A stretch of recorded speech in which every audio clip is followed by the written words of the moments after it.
Xudoyi hech narsa demadi. Istamaygina shayxining qo'lini qo'yib yubordi. Yetim qolgan boladek qaddini bukdi. Boshi egildi. Ortiga o'girilib 1-2 qadam tashladi. So'ngra yana qaytib Uftodaning qo'llaridan takror o'pdi. So'ng o'girilib ortiga qaramay yo'lga ravona bo'ldi. Darhaqiqat, mening qo'l oyog'im singandek edi.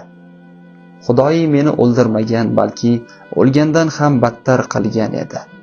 O'zimni unga tinglattira olmadim. Endi u bilan birga bo'lishni istamay qochmoqchi bo'lyapman. Chunki Xudoyi nafsiga, ya'ni menga azob beryapti. Jonimni og'rityapti. Undan qochib qutula olmayapman. Bu ham yetmagandek qayerga borsa meni ham sudrab olib ketyapti. Endi u mendan emas, men undan qo'rqyapman.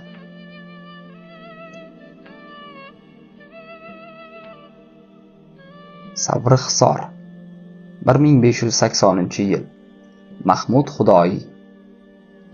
Olguvchi ham sensan, berguvchi ham sensan, bo'ldiruvchi ham sensan. Xudoyining Savrixsorga kelganiga 6 oy bo'ldi. Xudoyi ustozining o'git va tavsiyalarini ona diyori Savrixsorda amalga oshirish uchun ahli ayoli, farzandlari va qaynog'asi Ali Chalabiyni ham birga olib keldi. O'zimcha agar Xudoyi ustozi Uftodadan uzoqda bo'lsa, uni osonlik bilan yo'ldan uraman. Istagan vasvasamni istaganimda qulog'iga shivirlayman deb o'ylagan edim. Chuchvarani xom sanaganimni keyinroq tushunib yetdim. Mahmud Bursada mendan qochish, meni o'zidan uzoqlashtirish uchun qanday ibodat, qanday amal qilgan bo'lsa, Savrixsorda o'sha amallarni 2 barobar oshirdi. Kechalari o'qiydigan, namozlarning rakatiga rakat, ro'zalariga ro'za qo'shdi. Ibodatlarni yanada ko'paytirdi. Xalqni hidoyat yo'liga boshlash uchun qilgan suhbatlaridan boshqa holatlarda birorta keraksiz so'z ishlatmadi. Lom-lim demay yuraverdi. U mening bir burchakda payt poylab, Uftodadan uzoqligidan foydalanib hujum qilishimni bilib turgandek, ertayu kech ibodat g'amini yedi. Ustozidan har qancha uzoqda bo'lsa ham unga hurmati va muhabbati aslo kamaymadi. Uftodaning xonaqohiga kelgan ilk kunini, shayxidan tinglagan o'gitlarini, unga qilgan xizmatlarini boshqacha eslar, eslagani sari azob chekar, o'sha damlarni qumsar edi. Ayniqsa Xudoyining qalbidagi Uftodaga bo'lgan sog'inch olovi hech so'nmadi. Kechalari tinmay Uftodaning huzurida kechirgan damlarini sevinch bilan, chekish bilan yodiga olardi. Uftodaning darvishlarni to'plab olib qiladigan samimiy suhbatlari qanday yaxshi edi deb eslar. Yana Uftodaning huzurida bo'lib qolishni orzu qilar edi. Masalan, bir kuni Uftoda darvishlarni atrofiga to'plab, nasihat va go'zal suhbatlari bilan ularning qalbiga malham surayotgan edi. Keyin birdan qani kelinglarchi bolalarim, bahor ayyomidamiz. Qani har biringiz bog'dan menga biror gul chechak olib kelinglarchi deb qoldi. Darvishlar yosh boladek sevina chechak to'plashga ketishdi. Xudoyi ham boshqa darvishlar qatori chiqib ketib, bog'da u yoqdan bu yoqqa aylanib yurdi. Biroz vaqt o'tgach boshqa darvishlar birin-ketin Uftodaning yoniga kirib kelib, qo'llarida chechaklarni unga taqdim qilishdi. Bursaning qanday chiroyli, turfa xil rangli, xushbo'y, iforli gullari bor-a. Xudoyi boshqa darvishlar olib kelgan gullarni ko'rgach, o'zi keltirgan gulga qarab uyalib ketdi. Chunki u olib kelgan gul allaqachon qurib, sarg'ayib bo'lgan edi. Ammo shunday bo'lsa ham gulni Uftodaga berdi. Uftoda qo'lidagi qurigan gulga qarab Xudoyiga dedi: "Bolam, qara, hamma yangi rang gullar terib kelibdi. Sen nima uchun bu sarg'aygan, qurib qaqshab ketgan gulni olib kelding?" Xudoyi uyalganidan qizarib, xijolatda qolgan bo'lsa ham ustoziga odob bilan dedi: "Hazratim, qaysi bir gulni uzib olmoqchi bo'lsam, o'z tilida Allohni zikr qilayotganini ko'rdim. Uzib olib ularni Allohning zikridan to'sgim kelmadi. Shuning uchun mana shu qurib sarg'aygan chechakni olib keldim.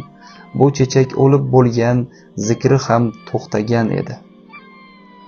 Xudoyi o'zining bu javobi bilan darvishlarni ham hayron qoldirgan edi o'shanda. Keyinroq shayxi Xudoyi tomonga egilib uning qulog'iga: "Bolam, hammasidan ham sen olib kelgan chechakni ko'proq sevdim", degan. Xudoyining sevinchdan boshi osmonga yetgan edi. Shundan keyin o'sha kecha qalbida bir ilhom paydo bo'lib, tilida ushbu misralar to'kildi. Bu qanday qo'lu oyoq, bu qanday qo'lu oyoq, bu qanday tilu dudoq. Ko'zing och ibratla boq, dunyo tomoshagoh ekan. Barcha sinovlardan o'tib, ul yagona zotga yetib, ne bor zaydu amrga ketib, affoli qul Alloh ekan. Affoli kul Alloh ekan. Xudoyi Savrixsorda mana shularni eslayverar edi. To'g'ri, Xudoyi xalqni hidoyatga boshlayotgan, odamlarga ko'ngil berayotgan, qalblarni zabt etayotgan edi. Ammo uftodaga bo'lgan muhabbati, sog'inchi ichini yondirishda davom etaverdi. Men hammasini sezib, bilib turgan edim.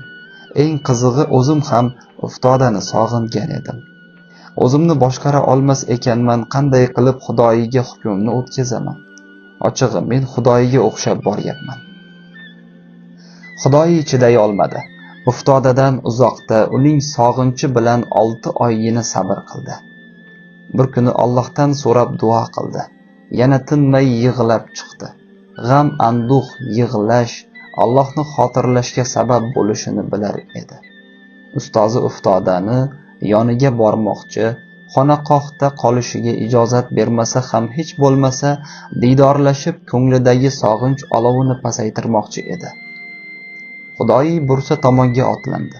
Ustozining sog'inchiga zo'rg'a 6 oy chiday oldi. Bursaga uftodaning huzuriga yetib borish uchun shoshilayotgan, ich etini yeyayotgan, diydor uchun sabrsizlanayotgan edi. Xudoyi dunyodagi boshqa hech narsa haqida o'ylamas, ulardan voz kechib ko'nglini Allohga bergan, uning ishqiga iymon keltirgan edi. Ammo Xudoyining negadir yuragi g'ash edi. Shuning uchun otini tinmay niqtab uchirib keldi. Bursaning bosh darvozasidan kirishi bilan hech qayerda to'xtamay, otini to'g'ri xonaqoh tomonga qarab choptirdi. Uftodaning huzuriga ilm istab kelgan ilk kunidagi kabi hayajonli, o'sha kundagi kabi mahzun edi. Nima uchun bunday edi o'zi ham bilmas, mening ham xabarim yo'q edi. Xonaqohga ilk bor kelishida yo'lda oti yerga botib qolgan joy bor edi. Hozir ham o'sha yerga yetib keldi-yu, uftodaning eshigida odamlar to'planib turganini ko'rdi. Avvaliga nima bo'lganini tushunmadi, keyin otini tezlatib choptirib ketdi. Xonaqohga yaqinlashganida esa ko'zlari jiqqa yoshga to'lgan darvishlarni ko'rib, yuragi orqaga tortib ketdi. O'zini yo'qotib qo'ydi. Keyin esa bir amallab xonaqoh eshigidan ichkari kirdi. Uftoda turadigan uyning ostonasiga yetganida birdan to'xtadi. Nafas rostladi. Hammasini unutib, bismillah deb xonaga kirdi. Uftoda to'shakda yotardi. Ko'zlari kirtaygan, yuzi zafarondek sarg'aygan, darvishlar uftodaning atrofida to'planib olib tinmay yosin o'qishar, duo iltijo qilishardi. Ular ajalning kelishini kutishyapti. Uftoda o'lim to'shagida edi. Xudoyi bu holatni ko'rib gandiraklab ketdi. Sal qolsa yiqilib tushayozdi. Ammo keyin o'zini qo'lga olib, qaddini rostladi. Ustozining boshi tomoniga qadam tashladi. Uftodaning ko'zlariga boqdi. Qo'llaridan tutdi. Nima qilishni bilmay sarosimaga tushib, uning ko'zlariga tikilib qoldi. Sal o'tib uftoda yuzini Xudoyiga burib tabassum qildi. "Xudoyi, bolam", dedi u titragan ovoz bilan.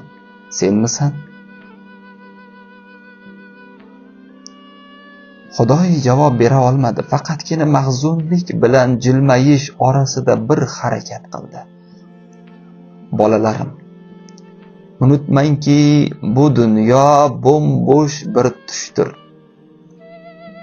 Agar so'rasangiz kecha dunyoga keldim, bugun esa ko'chib ketyapman deb javob beraman. Butun umrim bir kun misoli. Allohning huzuriga ketayotganimga shukrlar bo'lsin. Biroq ichimda koshkilarim, qaniydilarim bor. Bu dunyo g'aflat diyori ekan. Qanchadan qancha keraksiz narsalar bilan vaqtni bekor o'tkazib, aslida bilishim kerak bo'lgan narsani ham unutibman. O'lim intiho emas, ibtidodir. Asosiy maqsad bu dunyodan yuzi qora bo'lib ketmaslik. U zotning huzuriga yorug' yuz bilan borishdir. Qaniydi yana bir umr yashasam, yo'limni uning yo'lidan boshqa tomonga burmagan, uning ismidan boshqa hech qanday so'zni aytmagan bo'lar edim. Bu dunyoga aldanib qolmanglar, nafsingizga quloq solmanglar, mening orqamdan aslo yig'lamanglar. Zero bu dunyodan ko'chgan mening jismim, xolos. Jism ruhni Allohning huzuriga olib boruvchi markabdir. Shunga ham ega emas ekanmiz, nima uchun asl sohibni unutdik? Shuni esingizdan chiqarmang. Men omonatni egasiga topshirish uchun ketyapman. Shuncha vaqt hayot deb atalmish g'oy qudug'ida yashashga, vaqt kechirishga chidab keldim. Alloh taolo bir marta bo'lsa ham bandam desin deb umrimni fido qildim. Sizga tavsiya qilgan o'gitlarimni avvalo o'zimga berdim. Dunyoga oid bo'lgan o'tkinchi narsalarni, dunyoning o'zini tark qildim. Menlikni tark qildim, tark qilishni ham tark qildim. Orqamda ko'tarib yurgan yuklardan qutuldim. Shuni bildimki, dunyo yelkamdagi og'ir yuk ekan.